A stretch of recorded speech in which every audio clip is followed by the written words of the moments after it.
បងប្អូនកុំសោចរឿងជនជាតិកូរ៉េដែលពហិការទំនិញស្នាបាក់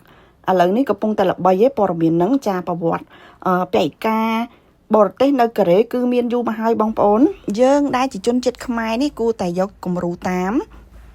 ការនៅក្នុងអំឡុងឆ្នាំ2019នេះស្រាបៀរជប៉ុនឈ្មោះអាសាហ៊ីចាបាននាំគ្នាពលិការរហូតដល់ក្រុមហ៊ុនអាសាហ៊ីនេះបាត់បង់ពី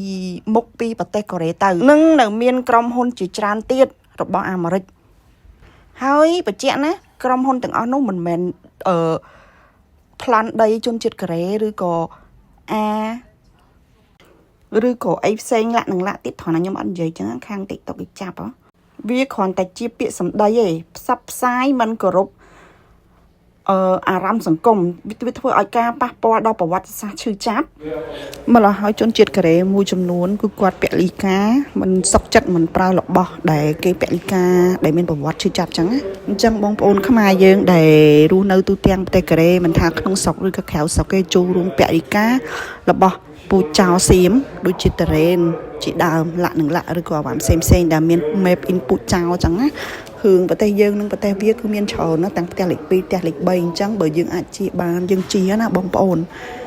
ជាចោលលួចប្រានិងលួចទិញតំណែងរបស់វាបងឯងឥឡូវហ្នឹងក៏គាត់បានផលិតរបស់ច្រើនដែលគាត់មើលនៅស្រុកយើងបានច្រើនគ្នាដែរអញ្ចឹងយើងគួរតែការបង្ហាញត្រង់ផលិតផលរបស់ខ្មែរបានច្រើន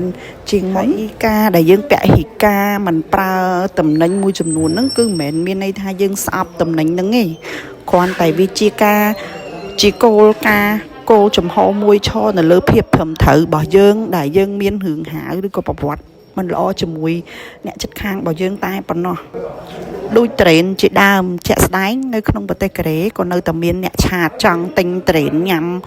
ចឹងដែរហើយក៏នៅតែមានអ្នកលួចលក់បន្តលួចឆាតទិញតគ្នាអញ្ចឹងគ្រាន់តែគេមិនបង្ហាញតែប៉ុណ្ណោះខ្មែរយើងមួយចំនួនខ្លួនមនុស្សក្បាលឆ្កែខ្លួនមនុស្សខួរពូជចៅចានៅមានណាចាដូចជាស្វាយនេះអញ្ចឹង